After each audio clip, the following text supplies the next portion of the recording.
How do Muslims with disabilities attain Islamic knowledge? Assalamu alaikum and welcome to the PD Party podcast. In honor of National Accessibility Week, we will be raising awareness on Muslims with disabilities. Today, we will discuss Ruwaida's journey in memorizing the Quran. Ruwaida Shabaan Khamis is a Hafiz al-Quran, a memorizer of the Quran, and is one of the women with vision loss who was featured in the Qariah app. She was born and raised in Tanzania. She has a bachelor's degree in law and Sharia from Zanzibar University. She served as a legal officer for people with disabilities in the government and held various positions with the Zanzibar National Association for the Blind. Ruwaida came to Canada 5 years ago and is pursuing a career in community and justice services. She's married and has a son.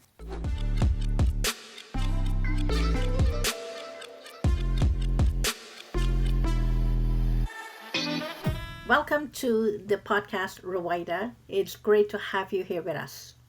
Thank you. Okay, so today we will be discussing raising awareness about people with disabilities and specifically those who are blind in their journey in memorizing the Quran.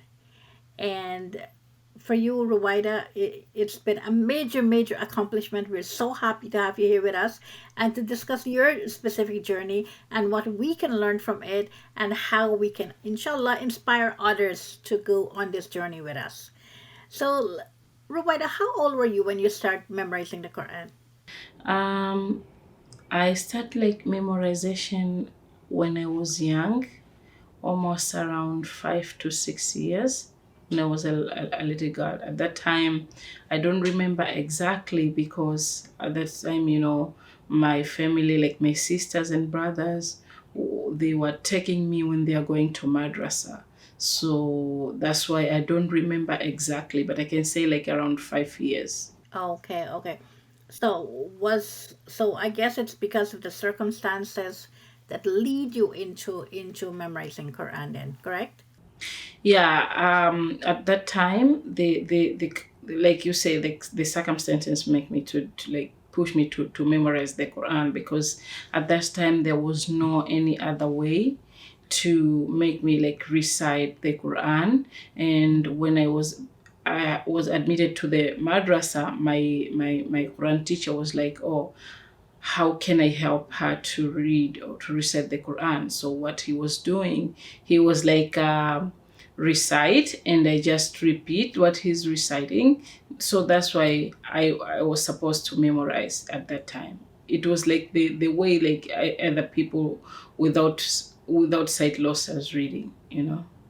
Yeah, and even those who have sight, that's one of the common ways of memorizing the Quran. The teacher would read and then we will repeat. But the other benefit that we had is that we can look into the must-have, the Arabic Quran, and follow with the words. But for you, that you would only be relying on the actual, voice, the Quran's teacher, the voice of the Yeah. teacher. Exactly. Yeah, I was just relying on that. And at that time, like my teacher has made a great effort. He was trying to be creative to see what he can do to help me better. So instead of using his voice only, then I like he decided to recommend me to use like audio, audio recording for the Quran. And I was like listening to the sheikh and when I was home, because I don't have anyone to help me after return back from madrasa. I see. Okay. And then afterwards, how many years you were introduced to the Braille Quran? How many years afterwards were you introduced? The Braille Quran was introduced to me like maybe I can say after 12 or 13 years before, like when I was starting to memorize the Quran, maybe when I was 17 years or 18. Yeah. At that time, my school teacher told me, like, there was a visitors from South Africa and Madrasat Nur for the blind, and they came up with the Braille Quran, and there was no one who can be able to read at that time. So because he know that I have memorized the Quran, so he tried to ask me if I can read that Braille Quran. He say, "Oh, Rita, can you please share like your idea if you can read this Mashaf? We have that Mashaf, we have the guidance as well, but we don't know how to do it, how to read it." So when I see the Mashaf, Alhamdulillah, the Braille was similar, almost the same, like almost the same with the English, but this is in a way of Arabic. So when I say like, oh, Surah Al-Ma'idah, then I try to use my common experience with the Quran, reading Surah Al-Ma'idah and open and try to see, oh, that is how we are in Braille is look like, how Alif in Braille is look like that. That's how I read like a Braille Mashaf. Okay, so it's Arabic Braille that you were reading. Yeah. Yeah, okay. All right, so that's interesting. So that's very, very interesting that you've developed your own technique and your own way of trying to understand the Arabic Braille. Yeah. MashaAllah, that's amazing.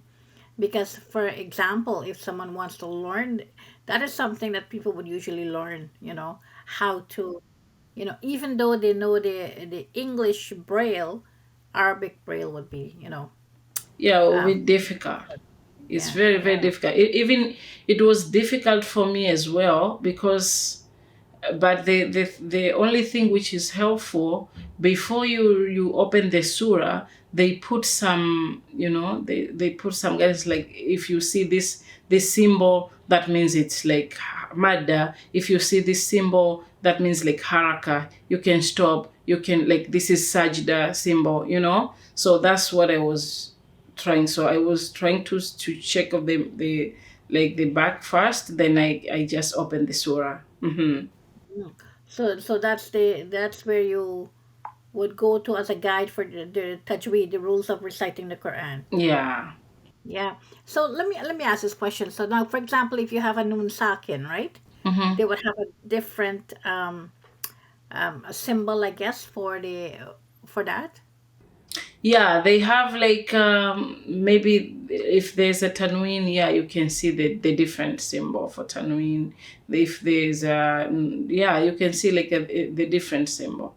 And did you notice a difference with with reciting the Quran with Braille versus audio or digital? Yeah, there's a big like a huge difference when you recite when you listen to the audio. That means you are listening to the person. So and each person has like his own like pronunciation, the way he pronounced. So sometime, especially for the like some letters which is like between fa and tha. So sometime you can hear like fa. So when you check the Mus'haf, oh, it's not far, it's tha. So many years I was like I used to memorize the Quran with some mistake without realizing myself. But now when I check the Mus'haf, I feel like I'm so accurate because sometimes even the teacher himself he didn't realize that you are doing the mistake. Like for example in Surah Najmi, even though sometimes you can try to see the translation, but for me because I'm not an Arabic speaker, sometimes it's being a different.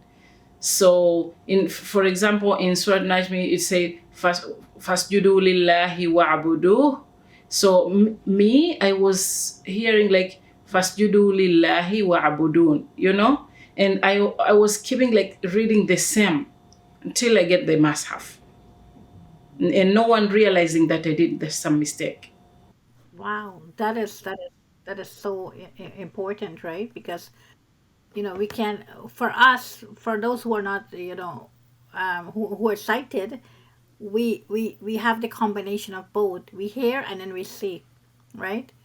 And for you, it's basically reading with your fingers, the touch, the feel of the braille, And for those who don't know what Braille is, can you explain to them what exactly Braille is, Ruwaida? Oh, for those who don't know what Braille is, it's a kind of writing which has like the dots, and you can read like using your fingers to touch them, and it's kind of it's put like in a different type of paper, but sometimes it's in a kind A4 frame paper, and you can just read it from line. And sometimes what you're just wondering, sometimes Braille, because the machine itself, it start from left to right, because we didn't develop it. Yeah, they developed the Braille as if from left to right. So sometimes some people, they might wondering, does she reading Arabic? Because Arabic is starting like from right to left, right? But to me, if you see I'm reading Arabic, I will read the same, like from left to right. And so in Braille, it's printed from left to right for the Arabic. Yep, left to Wow, right.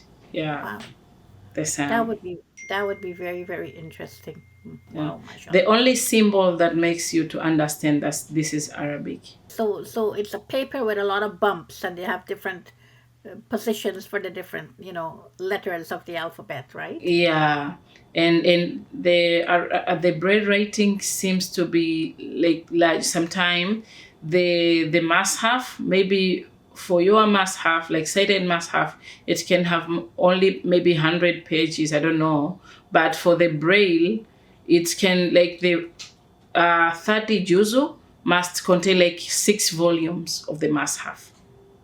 It depends. Sometimes it's 6 volume. Some other they printed it as a smaller, so it takes like one volume for one juzu.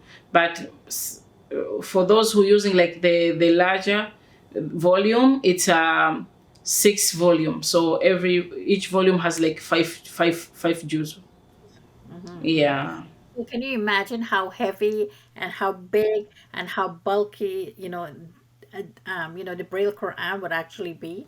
And it's Yeah. not like you can pick it up in one piece and have and hold it, because there's different volumes, right? Yeah, Wow. you cannot take like the whole must have in the bag. You cannot do that. And so help me to understand. So when you got introduced to the Braille Quran, did you finish the memorization of the Quran, or were you halfway through, or where were you at? Yeah, at that time I had already finished. Even yeah, at that time I had already finished, and I had already finished for the like the rough part, like the first part, because I used to I tried to do the must have almost for the like 2 times or three, in order my teacher to make sure that I have already get what he want me to get. So at that time I heard it, or I think I had already finished the first time. Yeah. Okay, okay. So then you had to go back and review to make sure that you had the correct pronunciation with the Braille Quran, correct? Yes, till now I still doing it. I'm still doing it because you have to check it, like oh, you have to check like you are doing it correctly, and especially due to the now we are growing up, and like family responsibilities and such thing. If you leave the Quran, it's gonna leave you too.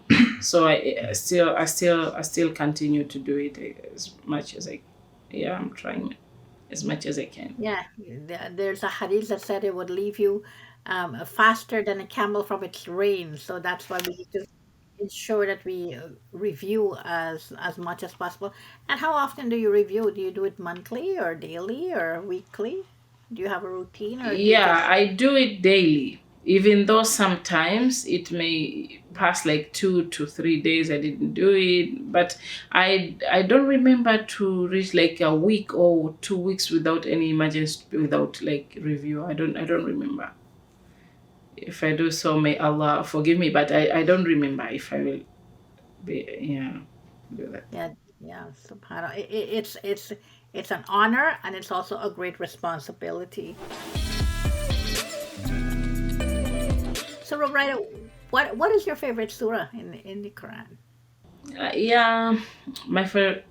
Yeah, Surah to Yusuf, Surah to Taha, Surah to Ra'adi. Yeah, I like them. And Surah to Mashallah. Maryam. Yeah. Yeah, yeah, those are beautiful surahs, beautiful stories, and mashallah. And also in those stories, in those surahs, there's beautiful rhythm in them, Yeah. Surah, Even though Surah it's a little bit, it's a little bit like Surah to Taha a little bit harder. Mm. Yeah. But mashallah, it's very beautiful surah too. Yes, yes, mashallah. What advice do you have for other people who are blind who would want to embark on this journey, memorizing the Quran? What advice do you have for them? What I can say first for the people with like for blind people themselves, they should not be disappointed. I know there's a lot of challenges in order to have that journey. Yeah, I mean to memorize the Quran, but what they have to, they have to do is like don't be disappointed because this is Allah. Allah doesn't exempted them from liability. Yeah, despite the fact that they are blind, but they have given mind and a lot of so they have to memorize, and the community themselves, they have to make sure like they are making people the blind to memorize the Quran in any way, either by like making them to get the must-have, or taking them to the madrasa, or convincing them, because what I can see, like the great effort has been made to the school sectors. They have like we have more accessibility in like secular education instead of like Quran and Islamic things. So even the community themselves, like Muslims community, they have to do a lot to make like people with the blindness to memorize the Quran. Yeah, because I know there's a large population for people with vision loss. They don't know how to read like Braille Quran, especially because it came late. Yeah. So, and I know some other people also, they don't need to accept them from the madrasa, like other teachers, because they don't know how to help them. And even themselves, they're getting disappointed because they see, oh, we have much accessibility when we are going to school than madrasa, you know. So the Muslim community have to do like a lot of work to make them memorize the Quran. So, say for example, if they want to start, where can they find a Braille Quran? I know there's like different. I'm not good on that, but I know there are different like Islamic institutions. They're doing so. I know they are not for the blind. They are selling the must-have. I know that is exactly they are selling the must-have, and I know I have the website. I don't know, like the organization from Saudi. They say they donate it free. Yeah, but I don't know other like where they can find. I know that only two institutions. Just for the audience to know that Dean Support Services have gifted one of the a Braille Quran to the IIT, the Islamic Institute of Toronto. So it's there. It's available in their library if you would like to have access to it. It's there, and there are a few masajids in the GTA that have Braille Quran.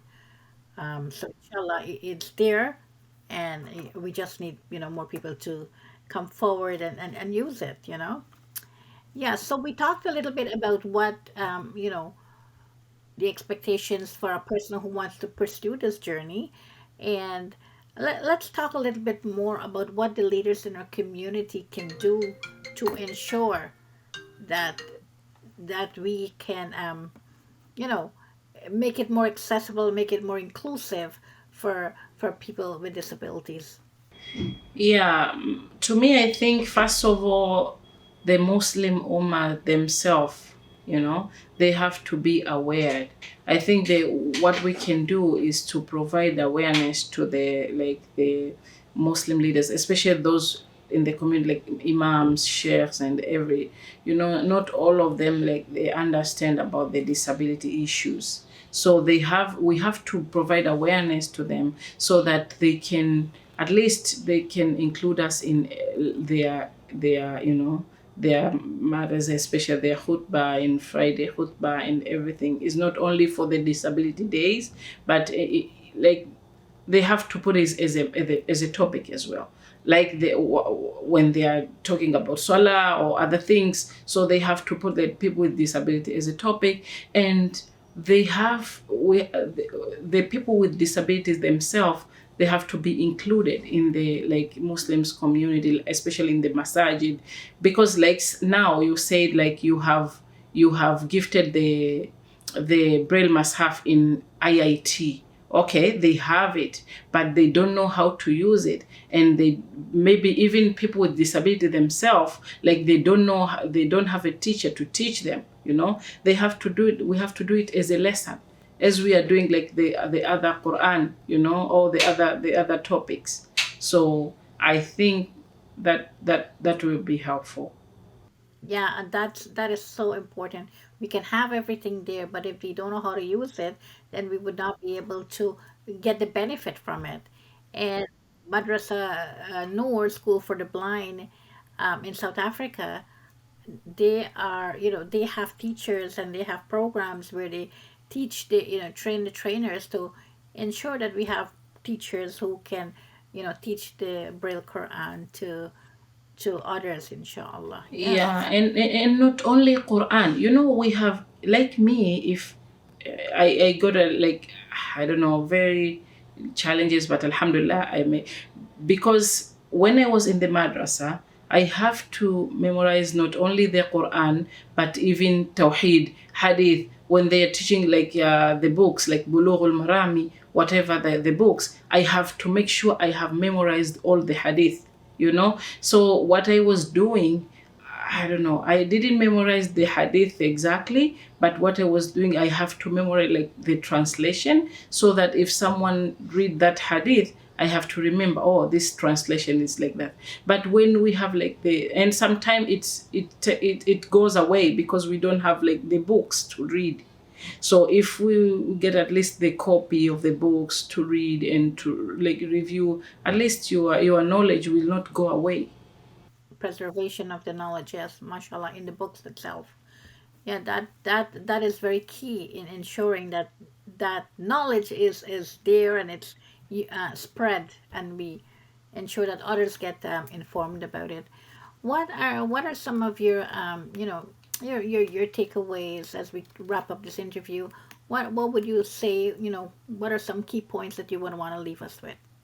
I want to say like for all people, regardless with or without disability, they have to make sure they are reciting the Quran. They have to make sure like they are memorizing the Quran, because this is the only key that can take us to Jannah.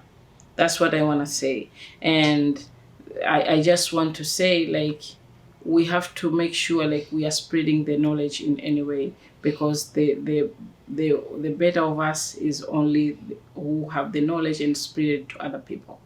Yes, yes. I mean, I know you have been featured in the Qariah app. That's the app where women reciters are featured.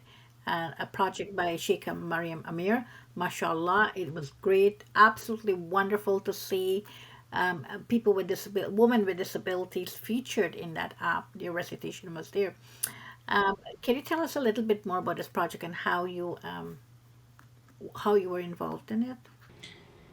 Yeah, I've been involved in this Qariah app. I think I know